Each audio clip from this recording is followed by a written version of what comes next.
Welcome to Weekly Digest, where we highlight the work of ministers of government as they push the administration's development agenda. Picking up from where we left off last week, Minister of Education, the Honourable Priya Manikchan, says this year's Caribbean Secondary Education Certificate (CSEC) and the Caribbean Advanced Proficiency Examination (CAPE) would be held in June-July. The minister made this disclosure on Monday during the official opening of the ministry's virtual reinforcement lessons for hinterland schools. We had a meeting at CXE with CXE, not with CXE actually, with COSHOT. That is the committee in the CARICOM that deals with education, and it was specifically to look at what dates we will have CXE, CSEC and CAPE, what format the paper will take, and some other related issues. Students sitting these examinations will do so under the established format and would be required to write both papers 1 and 2. Copies of their respective school-based assessments, SBAs, are required, or they can opt to write paper 3. Minister Manikchan says the Caribbean Examination Council (CXC) has decided to provide some broad topics on what Paper 2 is expected to offer at least 5 weeks before the exams. Minister of Tourism, Industry and Commerce, the Honourable Onij Walren, says to promote entrepreneurship and create jobs for Guyanese, government will soon operationalize the Belvedere Business Incubator and the Letham Industrial Estate. Minister Walren says government is committed to completing these projects so that they can serve their intended purposes. As a government, we commit to ensuring that the intended benefits of the estates are achieved. That is, improved infrastructure for business in order to spur economic development and job creation. That is why in Budget 2020, we have allocated $100 million for the procurement of equipment to operationalize and furnish the Letham Incubator. Minister Walren says expressions of interest for the leasing of the lots at the 2 facilities have been published and the applications are being reviewed. Young people throughout Guyana can soon expect to have a stronger voice in matters related to governance as the PPPC administration budgets $60 million for the first Presidential Youth Council. Minister of Parliamentary Affairs and Governance, the Honourable Gail Teixeira, made the announcement on the floor of the National Assembly's Committee of Supply on Tuesday. This is in the process of being set up this year with a secretariat and representatives representatives from each of the 10 regions. The budget provision will facilitate the hiring of a youth empowerment coordinator along with 10 regional representatives that will sit on the council. Minister Teixeira clarified that the youth body is not a non-governmental organization, but one which will fall under the president. This is to directly engage young people on issues such as jobs, housing, and education. Minister of Health, the Honourable Dr. Frank Anthony, is reassuring citizens that the Chinese Sinopharm vaccine is safe and effective. Dr. Anthony said scientific studies have shown that the vaccine has a low number of side effects. He adds that the company manufacturing the vaccine is one of the largest producers and distributors of vaccines globally. On an annual basis, Sinopharm probably makes more than 1 billion vaccines. And they've been supplying vaccines globally. So they're not a new kid on the block when it comes to vaccine. They've been doing this for a long time, and they've been supplying, their products have been known globally. The Sinopharm vaccine has shown a 79.4% effectiveness in some clinical trials, while in others the rate is much higher.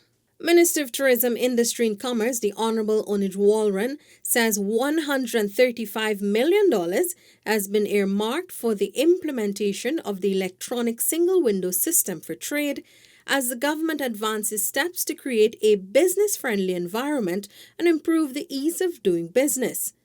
Minister Walren made the statement during her contribution to Budget 2021. Last year, we've allocated $10 million to complete reviews to facilitate implementation. For 2021, we have budgeted $135 million with which we will be procuring the goods and services, and by the end of the year, implementation of the single windows project will be well advanced, such that in 2022, we will be closer to completion of this initiative. Minister Walren said people would no longer have to run from agency to conduct business. Instead, there would be one central portal to apply for and receive any permits they may require. Private facilities desirous of offering antigen testing to the public will be able to do so following an assessment by the Ministry of Health. Minister the Honourable Dr. Frank Anthony made the disclosure during Wednesday's COVID-19 update. That process of assessing and allowing additional sites to be able to do antigen testing is continuing. And if there's any private sector entity that would like to do the antigen testing, what you need to do is to apply to the Ministry of Health, and we would then send a team to do the assessment to see whether or not we should register you as a provider of antigen testing. So in that way, we are increasing the capacity to be able to do testing using this antigen method. To date, the ministry has certified the Dr. Balwant Singh Hospital, Woodlands, St. Joseph Mercy, Davis Memorial and Annamaya Memorial Hospitals to do antigen testing. Minister Anthony says a few more facilities are under consideration. Vice President the Honourable Dr. Bar Jagdeo says government is committed to establishing the necessary framework to enable the growth and development of the country's private sector. The Vice President was speaking during a dinner hosted by the Private Sector Commission.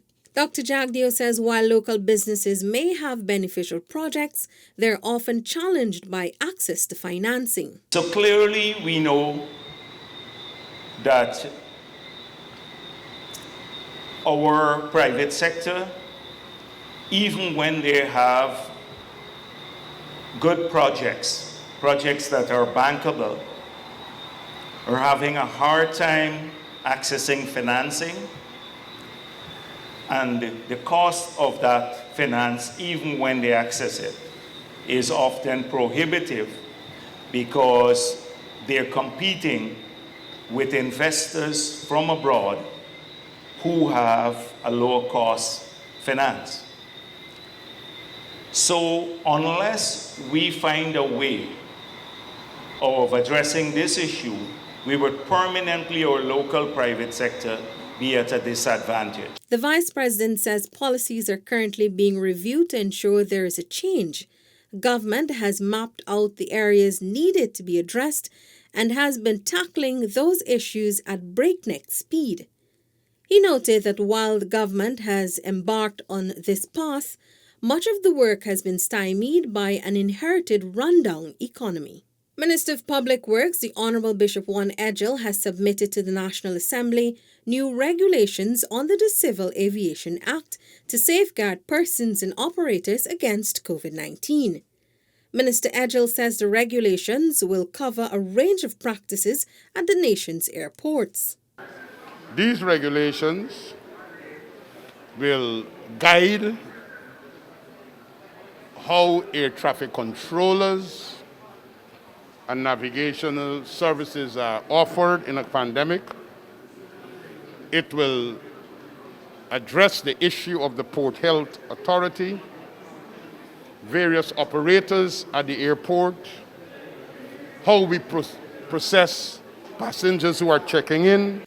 The regulations will also cater for the use of proper signage and the appropriate seating arrangements consistent with COVID-19 social distancing guidelines to mitigate its spread. The regulations will also address the operations at security checkpoints, cleaning of public areas at the airports, flight crew procedures, processing of arriving passengers, aircraft operations, transporting of human remains, among other areas. Penalties are also in place for breaches of the regulations committed by passengers, along with airport and aircraft operators.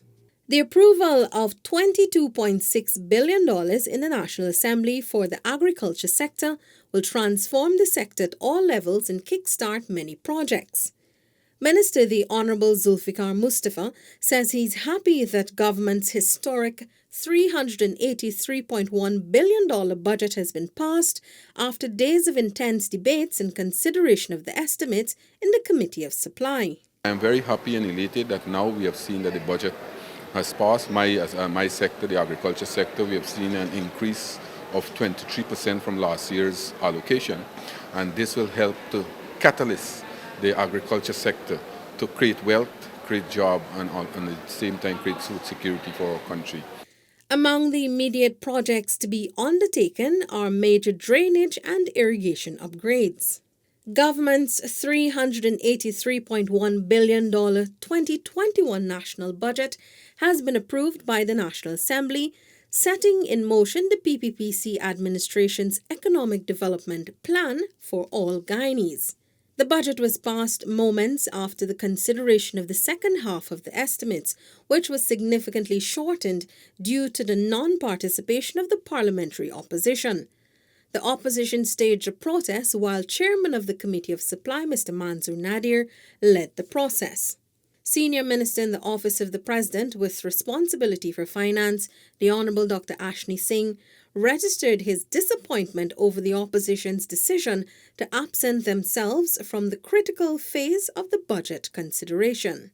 It's very unfortunate that the opposition chose to withdraw themselves from the latter part of the consideration of the estimates, thereby denying the Guyanese people an opportunity to learn more at a detailed level of what is in the budget. And this is really very unfortunate. The 2021 national budget was presented on February 12 and contains a range of transformative measures to improve the quality of life of all Guyanese. Budget 2021 has been described as one with a vision, including numerous measures that will continue to bring relief to all Guyanese. This view was shared by Minister of Tourism, Industry and Commerce, the Honourable Onij Walran, during a recent interview with DPI. The COVID relief measures to be continued, the provision for school grants that was included in the budget, infrastructure projects for community involvement. I really believe it is a budget, the removal of more taxes and provisions for that. And in fact, I felt that it was a budget to give relief to citizens that were being so burdened from, and a large part of it is COVID, the COVID pandemic. Minister Walran expressed disappointment that she was unable to go into details about her ministry's plans and vision in the National Assembly after the APNU-AFC parliamentarians boycotted the process. However, she says she is ready to fulfill her mandate in keeping with the PPPC's administration's vision for Guyana and Guyanese. The Parliament is over, the budget is passed. We're excited to get to work, to see, and to actually see and have tangible proof that this budget is indeed one that will bring benefit and relief to the ordinary Guyanese, to small businesses, and to the country as a whole. Some of the key investments under the ministry include $250 million to support small businesses, $135 million for the procurement of the electronic single window system, and $30 million for training in the tourism sector. The passage of the Capital Gains Tax Amendment Bill brings relief to the people of Guyana. This view was expressed by Senior Minister in the Office of the President with responsibility for finance, the Honourable Dr. Ashni Singh. The bill, amended on Thursday in the National Assembly, reintroduces an exemption for the disposal of assets owned for 25 years or more, which the APNU-AFC government removed. In other words, if you owned a piece of property and had owned that property for 25 years or more and then disposed of the property, that transaction would not be subject to capital gains tax. As we did with so many other of the punitive tax measures that the APNU AFC government had put in place, we committed to reverse these punitive and draconian measures. And we are now, sir, delivering once again on that promise. Minister Singh told the National Assembly that the APNU-AFC removed the 25-year exemption during its term in office. The Finance Minister says the removal of the provision was met with grave reservations by the members of the PPPC. Prime Minister the Honourable Brigadier Retired Mark Phillips on Thursday attended the Guyana Defence Force Change of Command Parade and paratrooping display. The Prime Minister witnessed the official handing over of the force colours by Brigadier Patrick West to Brigadier Godfrey Bess. Brigadier West proceeded on pre-retirement leave last July. However, he returned on Thursday to formally hand over command of the force. Also attending the handover were Minister of Home Affairs, the Honourable Robeson Ben, Attorney General and Minister of Legal Affairs, the Honourable Mohamed Anil Nandlal, and National Security Advisor Captain Jerry Gavaya. Minister of Foreign Affairs, the Honourable Hugh Todd, says the relationship between Guyana and the United States of America is good, strong, peaceful and consistent. Minister Todd says this was reinforced recently with the virtual meeting held with Acting Assistant Secretary in the Bureau of Western Hemisphere Affairs of the United States of America, Julie Chung. Generally speaking, it spoke to continuity, having regard to the fact that it's a new administration, there was a transition of power, and the values that are enshrined within the system continues to shine through, and we continue to have good relations with the United States of America. Minister Todd says both countries continue to work together for the benefit of their citizens. He related that recent conversations with the U.S. has also ignited mutual interest in the area of the environment. The minister also noted that all agreements government entered into with the U.S. since coming into office are being honored. The High Court on Friday dismissed the main parliamentary opposition's application for a number of conservatory orders in relation to its challenge to the constitutionality of the amendments to the Fiscal Management and Accountability Act. The opposition had challenged the amendments, which increased the efficiency and effectiveness with which Parliament could consider the budget of constitutional agencies. The conservatory orders sought were meant to prohibit the budget consideration and disbursements for those agencies, while the matter of the amendments remained before the court.